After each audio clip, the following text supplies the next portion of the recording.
Esther here on day 4. So today I kind of wanted to do a vlog for my own sanity, to kind of get what's going on in my mind out.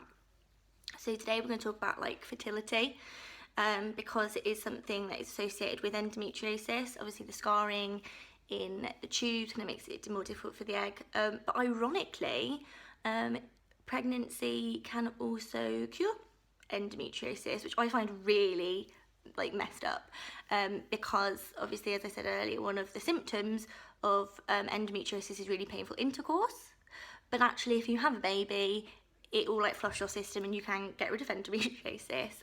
The other one is kind of a hysterectomy, which it means you'll never have a baby.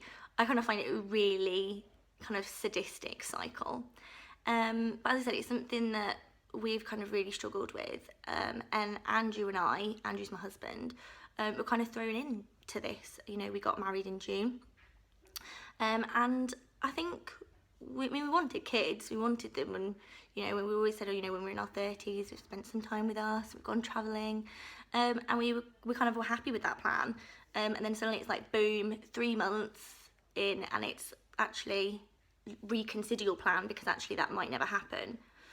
And you get, you know, the usual, you get that, oh, you know, there's loads you can do, you can adopt, you can get a surrogate, you can have IVF, and actually at this point and at that point that was never kind of an option. Like in my head was still the, like, I'm broken. I mean, I kind of explained it to Andrew as in, like, you know, if I broke an arm, if I broke a leg, I could fix it, like I'd brace it, but what do you do when the main, I guess, function doesn't really work? Like I feel, and I felt for since the news, that kind of it's like you're a failure as a woman.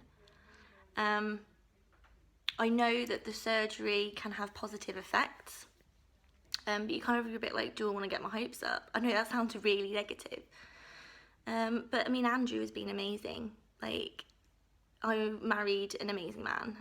He's been my absolute anchor. You know, he's been there when I've cried. He's been there when I've like had flare-ups, and he's kind of had to deal with it alongside me.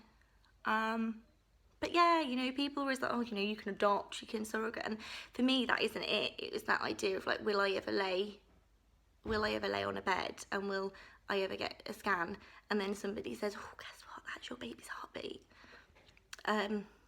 Or will I ever get cankles or like water retention? And actually a lot of the time I don't want to be told, you know, that there's other options. I don't want to be told, oh, well, my friend had this or my friend had that, because it's never the same. It's never gonna be the same. I just wanted somebody to sit and give me a cuddle. And for some reason that's the hardest thing for somebody to do. They've got to say something, or they've got to give you something, whereas all I wanted was somebody to just listen.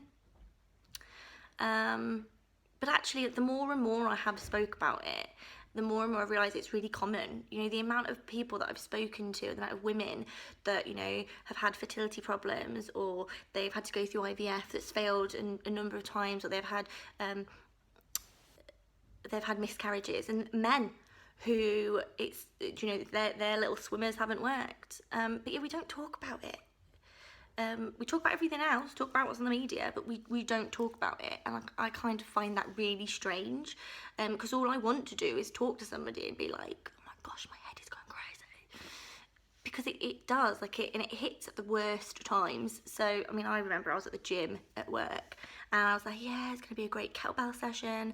I went to the toilet, my period started, and I just broke down, because to me, it was like my body was like just going like, ha ha. And that hurt. And like when you see somebody who's pregnant, like you're so happy for them, but at the same time you're kind of like, oh, can I deal with this? I mean, I went to a baby shower last year, and I love the couple who are having a baby, and I love the baby, but that for me was really difficult, and I kind of gone out of there with an excuse, and then you feel really horrible afterwards, and you eat yourself up afterwards, and you're like, oh, like, oh, what if I'm a horrible person? Have I messed up? Blah, blah. And actually you put it all on yourself.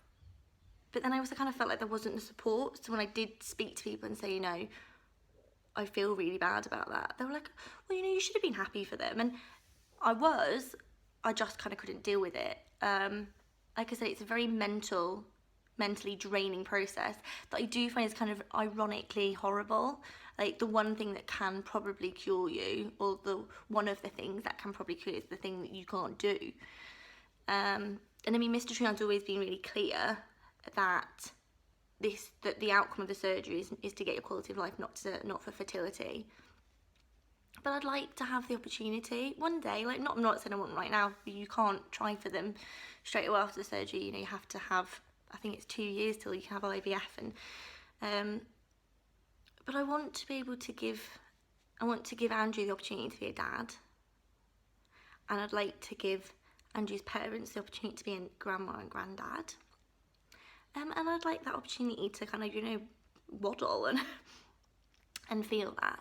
And I'm sure that one day further down the line, if we can't, and if the surgery kind of doesn't help that process, that, you know, we may look at IVF, we may look at surrogacy, we may look at adoption or fostering. But right now, currently in my headspace, I'm nowhere near there. I mean, we got this news 4 months ago. I thought that being an adult was going to be a lot different to this. Like, being an adult really sucks.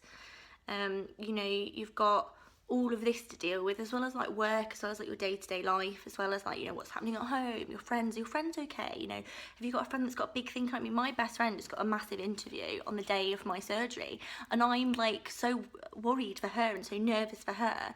And actually, I think that the process has probably made me a better person, because I kind of now realise that everybody's fighting their own battles.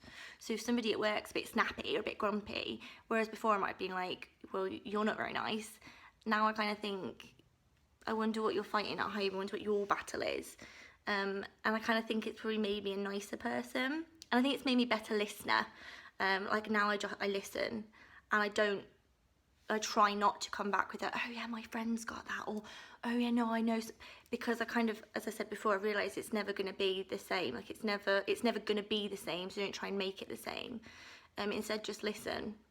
And as I said, there are so many women out there that are dealing with this or dealing with miscarriages. And actually, sometimes all they want is somebody just give them a cuddle. And I think that as women, we should be there and kind of support each other through that process. And in the same way as if you've got a baby, don't feel like horrible, don't think we hate you.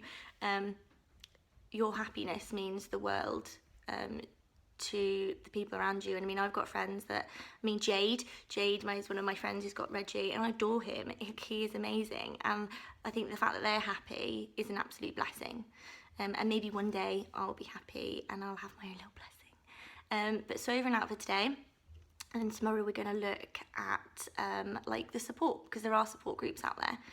So we're going to look at that. So I'm going to say over and out for now. Thank you for listening, and thank you for letting me just blurt all my feelings out and for giving me a bit of sanity. Thank you. Bye.